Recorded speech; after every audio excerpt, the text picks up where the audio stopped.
Hey everyone, it's Lisa and Dan, and welcome to this edition of the INSPIRIT Network EIS. Our topic today is patriotism and understanding the foundation that makes the United States of America so great. All of this and more coming up next. Enlighten.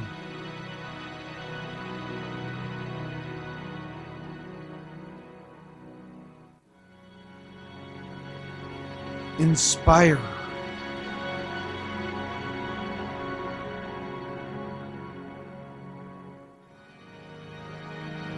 Shine.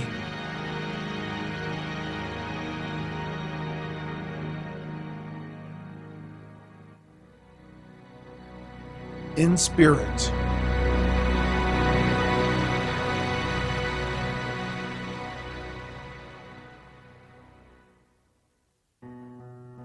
Navigating life together as a couple, a family, a community, and as human beings. Together, we will enlighten and inspire each other in order to go forth and shine in the world.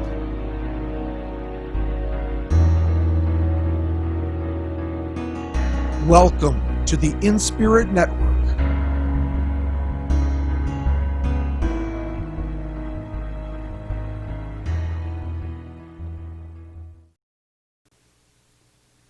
Well, if you've been a viewer of our program, you know that we cover three segments. They are Enlighten, Inspire, and Shine.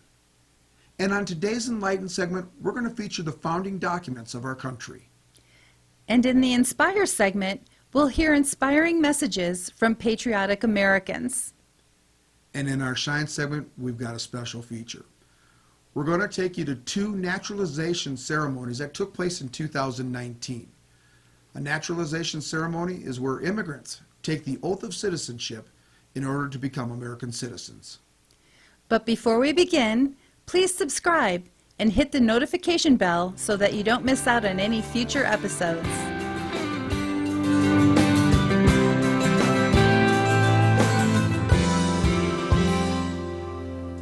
Welcome to the Enlighten segment. Over the past few years, our country has been suffering from some issues. And in today's times, those problems have been significant. But if you look back at our country's history, over the last 244 years, we've had issues to deal with as well. We've had some major problems to deal with. And it's important to remember that we have a solid foundation from which to work with, that our founding fathers put together. And we can work together to find solutions to the broken parts. So let's take a moment to understand and appreciate all that we've been given. And we're going to take a look at the cornerstone of our country, the three founding documents that really provide that guidance. They are the Declaration of Independence, the United States Constitution, and the Bill of Rights, which feature the first 10 amendments to the Constitution.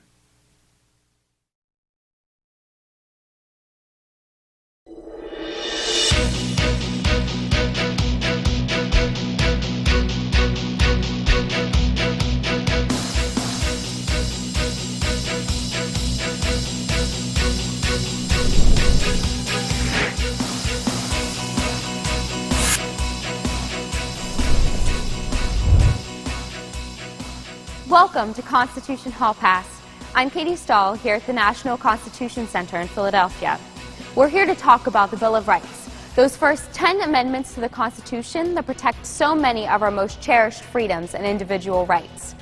We're going to look at what the text of the Bill of Rights says, but that's not all we're going to talk about. We're going to look at where these rights come from, how we realize their potential freedoms, and how we work through our legal system to protect them. That's right. As much as the Bill of Rights is what gives shape to much of what we identify as American, the Bill of Rights also depends on you and me, living, breathing Americans who choose to continue to protect it and shape it, generation after generation. The Bill of Rights recognizes those freedoms that are inherent in all of us, but it only becomes real through our actions. These actions are things we often take for granted, like speaking our minds or feeling private in our homes, places and deeds we don't often think of as legally defined. How we embody rights gives definition to what we expect from those rights. But our actions are more than just individual or social. They are essential parts of preserving the Bill of Rights as law. So how does the Bill of Rights really work? How does it protect us if we have to protect it? How do the courts, including the highest court in the land, the Supreme Court of the United States, make their decisions about our rights? And what part do we, the people, play in defining our rights? Let's start by going back to the beginning, the Declaration of Independence and the Revolutionary War.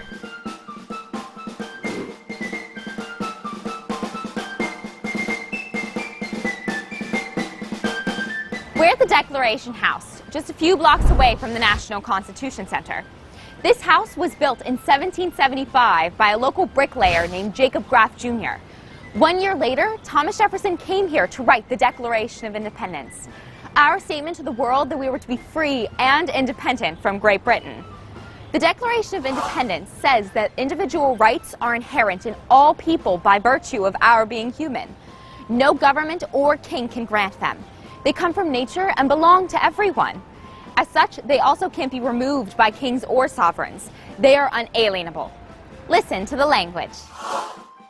We hold these truths to be self-evident, that all men are created equal, that they are endowed by their Creator with certain unalienable rights. In drafting the Declaration, Jefferson was building on ideas that many of his compatriots had been considering for years. But by suggesting that a nation might break free and form a new government in defense of unalienable rights, a kind of right which would presume a limited government, the document also suggested something which was breathtakingly new. New but reflecting popular opinion. Jefferson's writing gave voice to American colonists concerned with the British rule. Many colonists shared the sense that, under the British, colonists might lose their rights. This made many realize just how dear their individual rights really were, and how inviolable they ought to be under the law. In the years leading up to the Revolutionary War, the British government had begun to impose more taxes, place more troops in American cities, restrict access to legal review, and say that there were other restrictions on the colonists' ability to live, work, and govern themselves. The Declaration was a breaking point. The colonists had had enough and took up arms. As armed battles broke out in places like Lexington, Concord, and Bunker Hill, it became clear that there would be no turning back. The war wasn't just being waged on battlefields. It was also being fought with law and through forms of government. War was everywhere, even in words. After declaring independence, many referred to their territories as states. Conventions got together in these different states and tried something altogether new in the history of the world. The Declaration wasn't the only first. Citizens created written constitutions for their newly independent states. These were designed to set limits on government and to define the specific powers that the governments had to exercise in order to protect basic liberties and keep things functioning smoothly. Many of these constitutions group together these protections in lists called Bills of Rights. Bills of Rights, quite literally. Bills were pieces of paper that had legal weight. Rights were what the words upon the bills made official. While the state constitutions protected liberty through bills of rights on a state-by-state basis, there was no real system of protecting those rights across all 13 states. There couldn't be, because the framers had not drafted our federal constitution yet. National rights, rights against the federal government, were still a work in progress. The first attempt at creating a national government to have power throughout the states came with the formation of the Articles of Confederation, written in 1777 and approved by the states in 1781. But that document was less a constitution than it was a treaty of friendship among sovereign and independent states. Under the Articles of Confederation, the central government possessed no power to require that each state respect the rights of its citizens, or that the states be required to cooperate with one another for the good of the new American nation as a whole. As a consequence, the 13 independent states often found themselves disagreeing over fundamental issues that affected individual rights as much as they impacted government, such as the precise definition of their boundaries, the raising of revenue, reciprocal law, or the maintenance of a citizen's militia. If the independence our forebears fought for in the Revolution was to survive, something needed to change. States fighting with states over law meant the new nation would be weak, an easy target for foreign powers. At the same time, states granting different rights to different inhabitants would cause domestic turmoil among individual citizens, an unequal treatment at odds with the principles the Declaration had professed, and many colonists had died for. Fearing the collapse of the fragile new Union, some of the most dedicated and far-sighted men in the country got together in Philadelphia in the summer of 1787 to make changes to the Articles of Confederation. Led by James Madison and George Washington of Virginia, and by James Wilson and Gouverneur Morris of Pennsylvania, the delegates to the Constitutional Convention decided they would need to start over. Creating a document truly up to the task of protecting all that colonists had fought for meant an entirely new document and an entirely new system of government. The new Constitution was based on the interests of we the people, in a way that would create a system of government unlike anything the world had ever seen before. Structured around principles of popular sovereignty, the Constitution said that the government itself was bound by law, and that law was ours. That also meant that we had to approve it. The Constitution of the United States made its debut to the American people on September 19, 1787, 2 days after it was signed by the framers who had created it. When it appeared on the streets of Philadelphia in a newspaper called the Pennsylvania Packet, the people of the city immediately started discussing and debating its content. In coffee shops, on the weekend, in pamphlets, on the street. It wasn't long before post riders and sailing ships carried the words of the Constitution to other cities and towns all across the U.S. And in all those places, as the American people began to get wind of what the Constitution said, they began to engage in an intense debate over many of the powers granted to the proposed new government.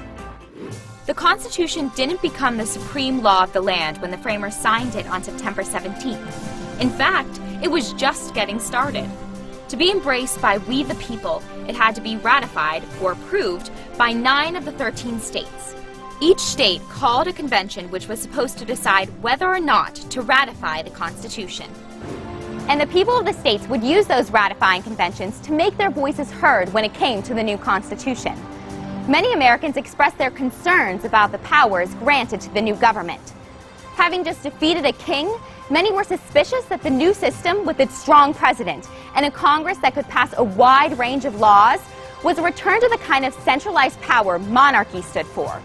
Americans worried that federal power would restrict individual people's rights and liberties. They wondered, wrote, and suggested, why did we wage a bloody war for our independence if we were going to give up the liberty we just fought for? And citizens didn't just keep these thoughts to themselves.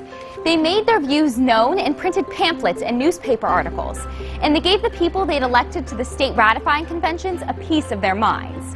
They let everyone know what they wanted to see added, removed, or changed in the Constitution. They made sure that their voices were heard. It was individual concerns, concerns of citizens like you and me, that set the stage for the Bill of Rights. In the state ratifying conventions, the perceived failure to protect individual liberties and states' rights caused the ratification campaign to slow to a crawl. While some of the states, like Delaware and New Jersey, ratified the document quickly, several other key states saw long, drawn-out disputes over whether or not to approve. In Massachusetts, John Hancock and Samuel Adams only agreed to vote for ratification if subsequent amendments were added after the Constitution became the supreme law of the land. In Virginia, where the fiery Patrick Henry led the opposition to ratification, those who supported the Constitution were only able to secure victory by a narrow margin. And even after that, Virginia still supported Henry's push for a limit on the federal government's powers and more protection for states' rights. Finally became the supreme law of the land after New Hampshire became the 9th state to ratify it on June 21st, 1788. At that point, nearly every state had submitted at least a few amendments for the first Congress of the United States to consider. In all, over 200 changes were proposed by the ratifying conventions. Not all of the original suggestions made the cut, and in order to put the best of those suggestions into effect, someone would have to collect them and refine them into constitutional amendments. One founding father in particular took charge and made the Bill of Rights a reality. So if you had to guess, which founding father do you think is referred to as the father of the Constitution? Would you say it's Benjamin Franklin, George Washington, Alexander Hamilton, or James Madison? It's James Madison, all 5 feet and 4 inches of him. Our smallest framer played a big role in making the Bill of Rights a reality. Madison was committed to bridging a glaring gap that had developed among America's citizens. Some, remembering the restrictions of the British colonial regime, wanted to make sure that the new government could not interfere with the rights protected in the state constitutions.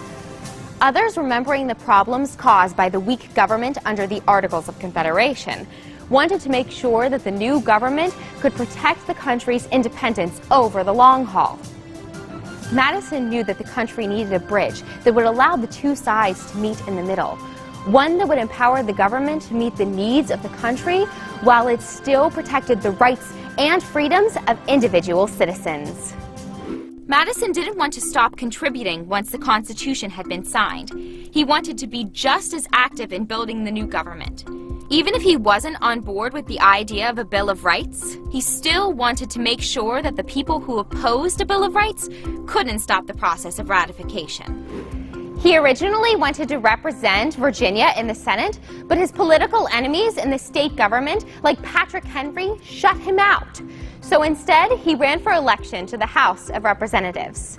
He soon realized that most of the people in his district really wanted a Bill of Rights. So he promised that if he were elected, he'd introduce a set of amendments based on the suggestions from the ratification conventions.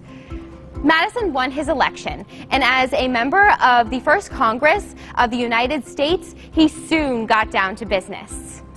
In June 1789, he gave a speech proposing 19 changes to be inserted into the document at various places. In August, the House of Representatives approved 17 of them and sent them to the Senate. The Senate did some rearranging and editing and settled on 12 proposed amendments, which a joint committee of representatives and senators then tweaked into something that was acceptable to both houses.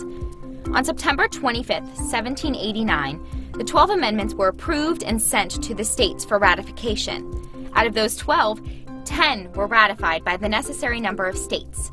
And on December 15, 1791, when Virginia ratified those 10, the Bill of Rights officially became a part of the supreme law of the land.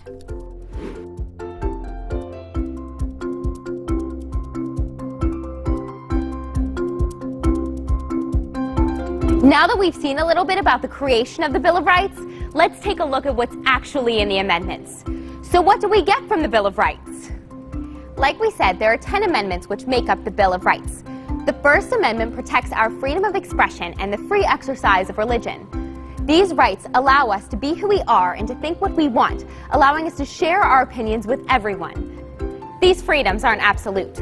We can't use our free speech to put other people in harm's way or to make up harmful lies about others. But within the scope that prevents us from harming each other, our rights remain unalienable and fundamental, just as we declared so long ago. They have to be. It is by using our 5 First Amendment freedoms responsibly that we take an active role in shaping our country every single day.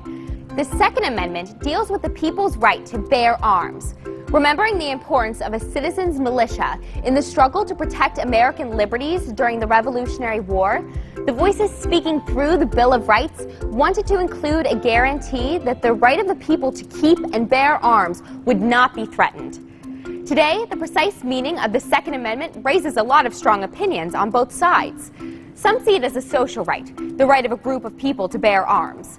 Others maintain it as an individual right, the right of individual citizens to keep the same. But it remains an important part of our Constitution. The Third, Fourth, and Fifth Amendments protect our privacy at home, on the move, and even in the courtroom. These 3 amendments interact with each other to protect our right to privacy. Sometimes amendments work on their own. Other times we have to read them next to each other to see what else they protect. The Third Amendment stops the government from forcing us to keep soldiers in our homes without our permission. The Fourth Amendment protects us from unreasonable searches and seizures, meaning that police investigating a crime have to follow certain rules when they're searching for evidence to make sure they don't violate our reasonable expectation of privacy. And the Fifth Amendment says that there are certain procedures, called due process, that the government has to follow when charging people with crimes. We don't have to testify against ourselves if we're placed on trial, and the government can't take away people's private property for public use without compensating the owners. It's all about protecting people from unlawful acts against life, liberty, and property. Amendments 5, 6, 7, and 8 all interact as well. These amendments deal with the justice system. The Fifth Amendment says some things in addition to what we just talked about. It also protects us from being charged with the same alleged crime twice, and from being charged with major crimes without a grand jury indictment. The Sixth Amendment guarantees the right to a speedy public trial by a jury of our peers, and promises that every citizen charged with a crime has the right to be represented by an attorney. The Seventh Amendment says that even civil cases, disputes between parties where no crime has been committed, can be heard by juries too. And the Eighth Amendment protects us from cruel and unusual punishments, making sure that if we are convicted of breaking the law, the punishment has to fit the crime. We'll put the last two Bill of Rights amendments into one more group to take us home. The Ninth and 10th Amendments cover other things that the first 8 amendments didn't talk about, but which the framers still wanted us to be prepared to deal with. The Ninth Amendment was written because some people, like James Madison, said that if the Constitution included a list of rights, that list would be final, and no other rights would be guaranteed to citizens. The Ninth Amendment says that the list of freedoms in the Bill of Rights can't be taken as final. And as we'll see, our rights and freedoms have expanded throughout our history. The 10th Amendment says that any power not specifically given to the federal government belongs to the states or to the people themselves. Thanks to this, a lot of the people who were opposed to the Constitution because they were afraid it would trample the rights of the states decided to take a chance and support the new government. So there are a lot of freedoms guaranteed in the Bill of Rights, and they don't all fit into neat little boxes. Sometimes we have to look into a few different amendments to find the rights we are concerned with. Most importantly, once we find those rights, we have to put them into action through active citizenship. And it's been exactly that process that has seen the Bill of Rights become a reality over the years.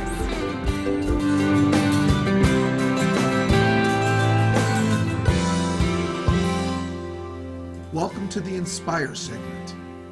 And in this segment, we're going to hear inspiring messages from patriotic Americans.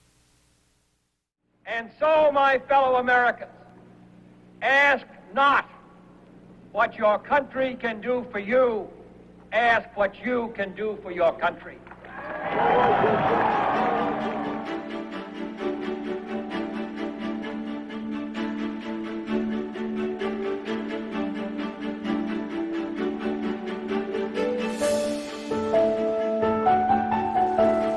We shall pay any price, bear any burden, meet any hardship, support any friend, oppose any foe to assure the survival and the success of liberty.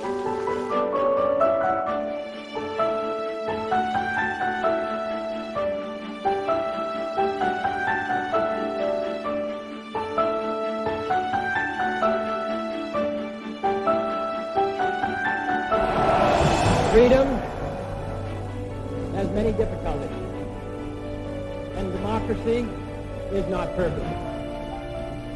But we have never had to put a wall up to keep our people in. Ich bin ein Berliner.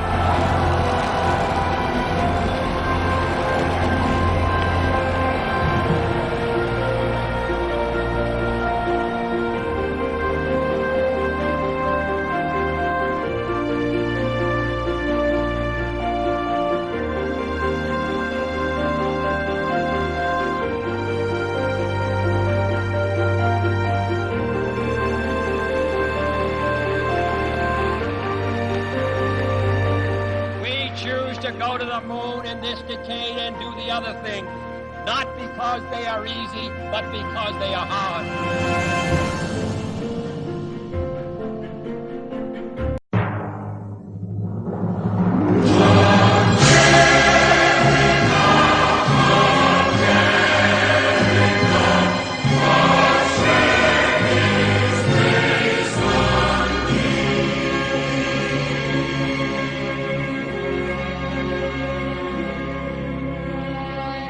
ask me why I love her? Well, give me time and I'll explain. Have you seen a Kansas sunset or an Arizona rain?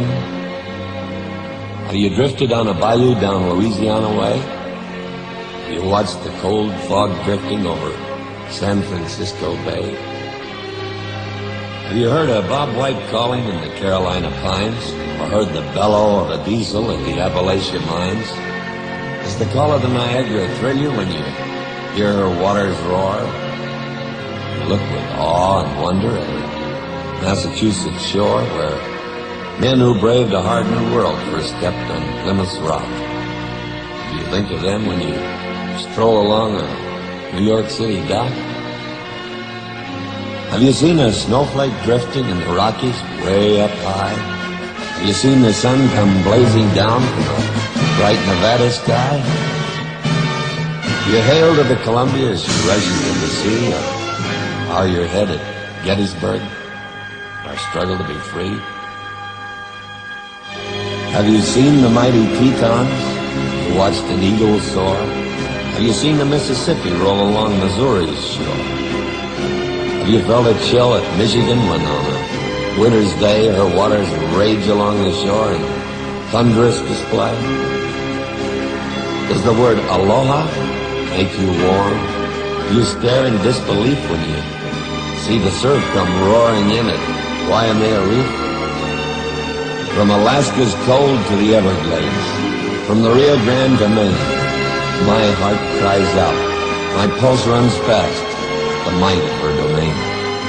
You ask me why I love her? I've a million reasons why. My beautiful America, beneath God's wide, wide sky.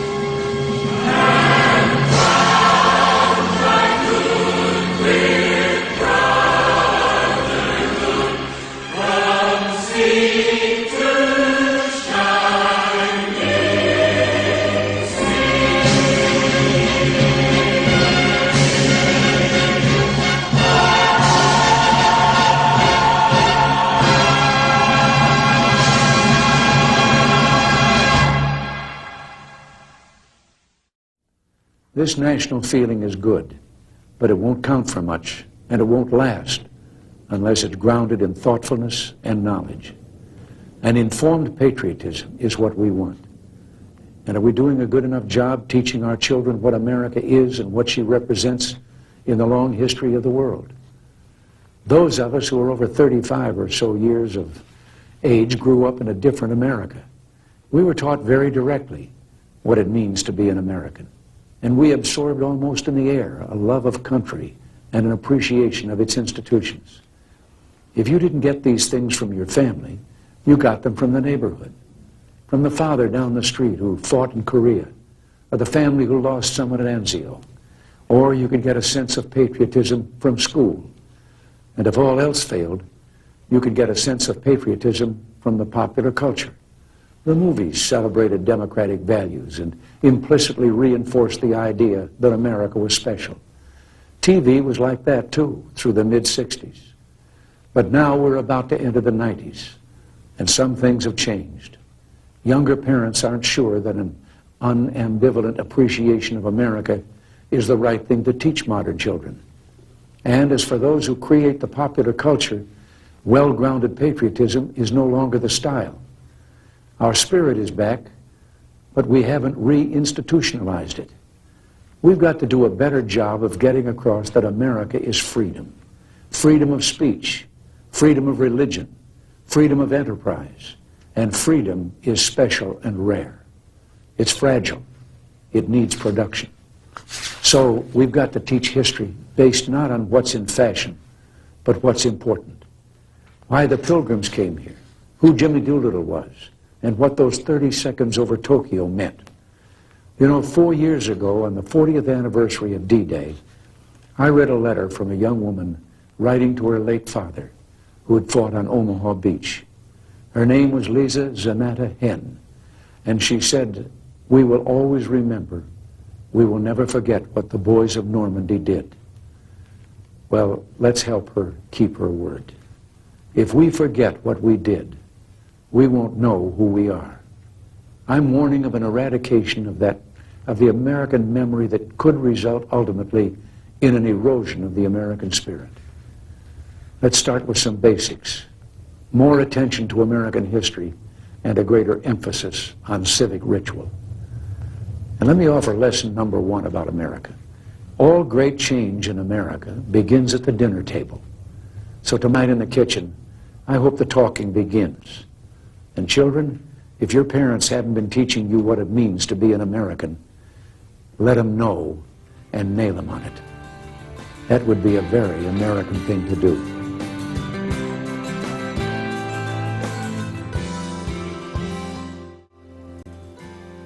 Welcome to the Shine segment. Lisa, we had some comments on a question that we had asked earlier. The question was, what do you love about America? And the first comment I'd like you to talk about is Ian's comment, because it informed us as to what we're going to do for this segment. Okay. All right. So from Ian, he writes, "Hi guys. One of the proudest days of my life was September 30th, 2013. On that day, I became an American citizen. It was the culmination of a 12-year process that started in the winter of 2001. So Ian brings up an interesting point. He writes, "I have to say that having listened to and watched many young people being interviewed on television about history, civics, etc., it would be a great idea if they all did the course and exam that we had to do in order to become citizens. I honestly feel that I know more about American history and civics than most of those young people.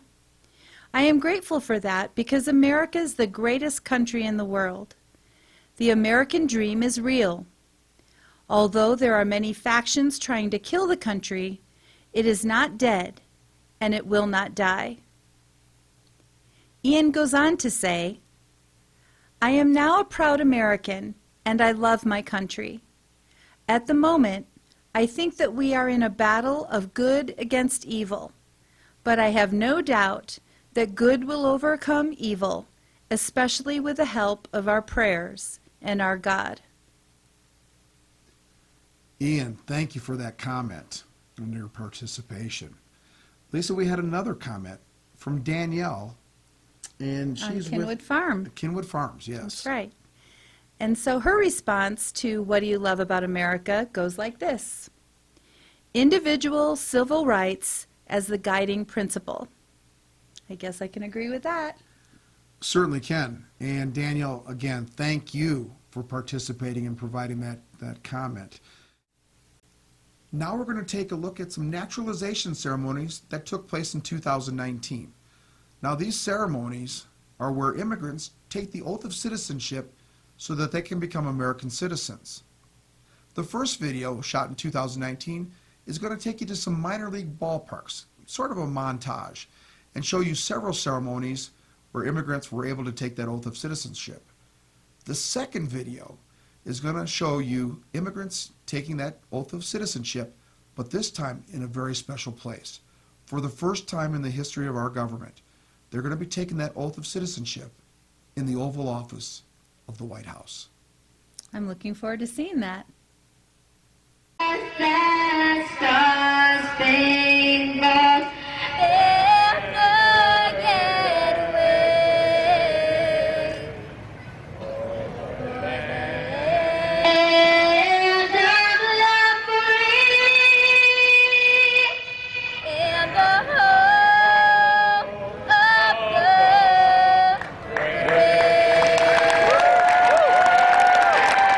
The people, celebrating citizenship and American dreams.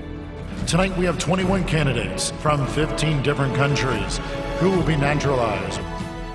This year, federal courts around the country team up with 11 professional baseball clubs to swear in more than 700 Americans. I'm very happy because now I'm an American citizen. Now I can vote. I have freedom of everything, freedom of speech, freedom of religion, freedom everything. I'm so happy.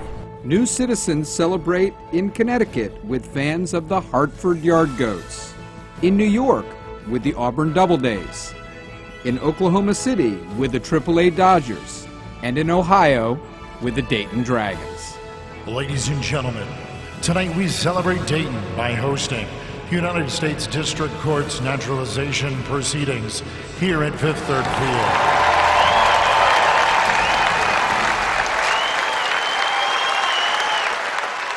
When we went out on the baseball field to do the naturalization this evening, we got an immediate standing ovation from the fans. And I think that's a recognition of what an important event this is. It's one of the highlights of my life as a federal judge to preside this evening. And it's exciting to me because what's more American than baseball? I'm very excited.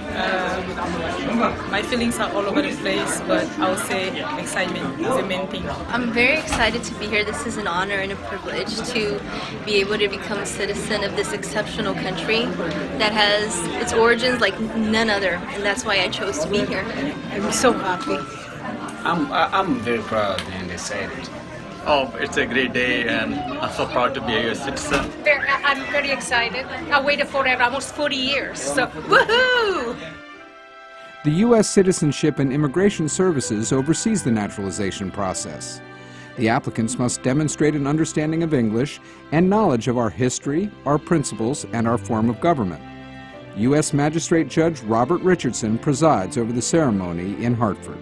At one time, almost every family in America came from someplace else.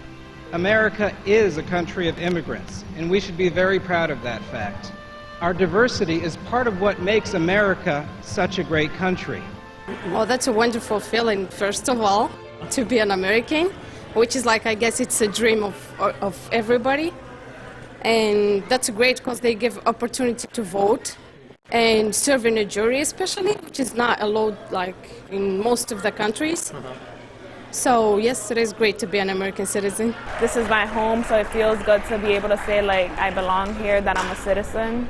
I wanted to become a U.S. citizen so I can have a voice for me, my kids, and for better opportunity for my kids also.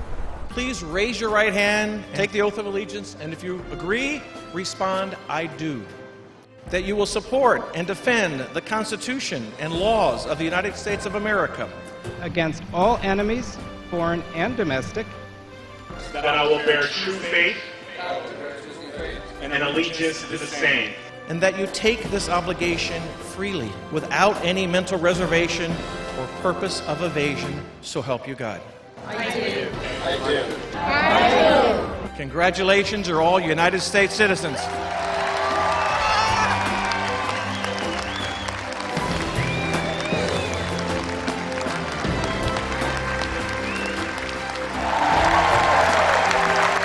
A weight off my shoulder has been lifted. I love America. Thank you.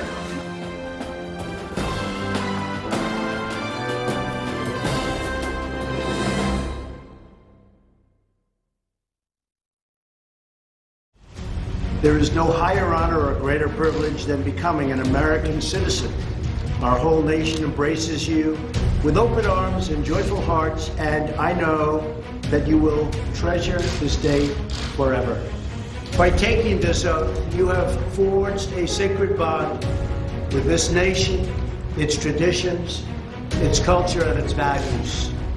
Each of you worked hard for this moment. You followed the rules, upheld our laws, and contributed to the strength and success and vitality of our nation. I am truly thrilled to welcome the 5 newest members of our great American family. That's what you are, American family.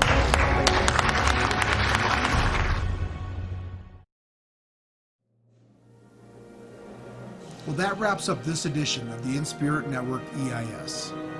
We hope that you've been enlightened. We hope that you've been inspired.